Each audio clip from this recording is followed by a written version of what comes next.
Jail জীবনটা এমন একটা জীবন, এখানে মানে এতটা আহামরি যে কষ্ট তাও নয়, কিন্তু শুধুমাত্র একটাই, আপনি ফ্যামিলিকে কাছে পাবেন না, কথা বলতে পারবেন না। ওইখানে সরকার আপনাকে 3 বেলা খাওয়াবে, ভালো মন্দ সবকিছুই পাবেন।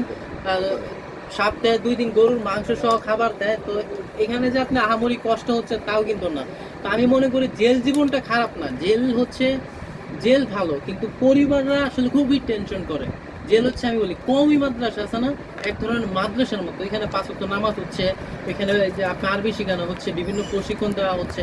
তো জেলখানা ভালো জায়গা।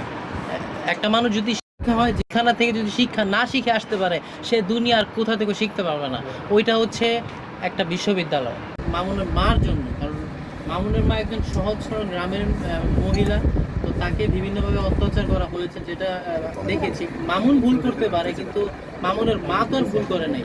উনি রাস্তায় রাস্তায় কান্নাকাটি করে।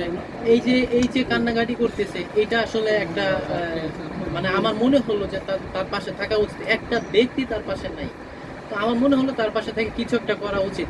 ওনার সন্তান যদি ভুলও করে, তারপরেও আমি যদি ভুল করি, আমার মা তো আমার পাশে থাকবে। বা আমার পাশে অনেকেই ছিল, মামুন নিজেও আমার পাশে ছিল। আমি যখন জেলখানায় ছিলাম, প্রিন্স মামুন নিজেও আমার বিষয়টা নিয়ে দৌড়াদৌড়ি করছে, সাপোর্ট করেছে। তো আমি কেন আসবো না তার পিতা? আচ্ছা, মানে মামুন তো আজকে প্রায় 22 দিন জেল খাটলো, এর আগেও 18 দিন বা 19 দিন জেল খেটেছে। তো আপনিও প্রায় 2.5 মাসের অধিক জেল খেটেছেন। মানে জেল জীবন নিয়ে একটু যদি বলতেন। আচ্ছা, জেল জীবনটা সংক্ষেপে একটু বলি। জেল আচ্ছা, জেলখানায় যারা যায় তারা কি শুদ্ধ হয়ে আসে? জেলখানা যারা যায় তারা কখনো শুদ্ধ হয়ে আসে না, তাদের ভিতরে হচ্ছে অপরাধের প্রবণতা আরও বেড়েই যায়। আমি দেখি না এই পর্যন্ত কেউ সঠিকভাবে এখান থেকে ফিরে আসছে। জেলখানা গিয়ে আরও জিদ করে যে আমি এইটা করব ওইটা করব। কিন্তু আমার মতে হচ্ছে জেলখানা মিথ্যাভাবে একজনকে না ঢুকানো হোক, যদি লিগ্যাল অপরাধ করে থাকে তাহলে সে জেলখানায় যাক।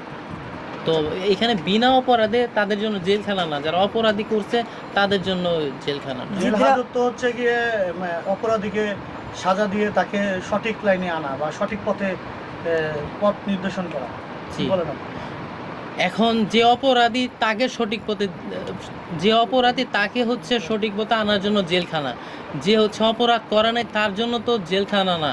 তো আমাদের দেশে বর্তমানে মেডিকেলে এত পরিমাণ রুগীও নাই, যে পরিমাণ মামলা হচ্ছে, এত মামলা একটা একটা এই যে মামুনের ঘটনাটা হচ্ছে বাসায় ঝামেলা হয়েছে তাদের, সেটা দেখ, কিন্তু তারা হচ্ছে যৌতুকের মামলা করছে। তো 1 কোটি টাকার মামলা করে দিয়েছে।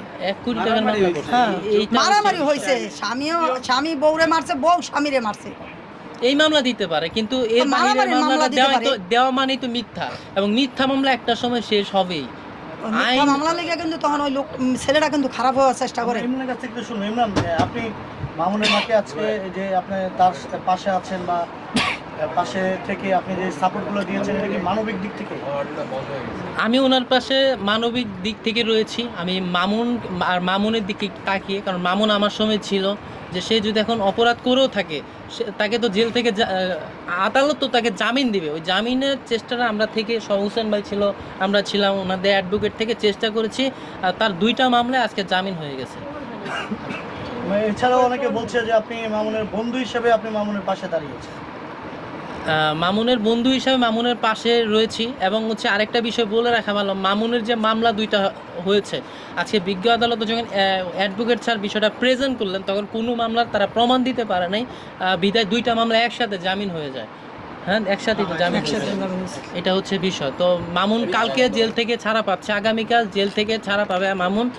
আমি মনে করি মামুন এখন বের হয়ে সে যেন তার মায়ের কথা মতো চলে। কারণ আমি দেখলাম না তার পাশে একটা ব্যক্তিকে থাকতে, তার মা ছাড়া। আমিও থাকার কথা না, আমি আসছিলাম এখানে অন্য একটা কাজে, তখন মামুনের মা কান্নাকাটি করতেছে। তো আমার দিক থেকে তার প্রতি একটা মায়া সৃষ্টি হয়েছে, যেটা তার বন্ধু বান্ধব আমি কাউকে দেখি না। আমি ছিলাম আমার জায়গা থেকে, মামুনের সাথে একবারও আমার কখনো সরাসরি দেখা হয় নাই। এটা হচ্ছে বিষয় আর কি।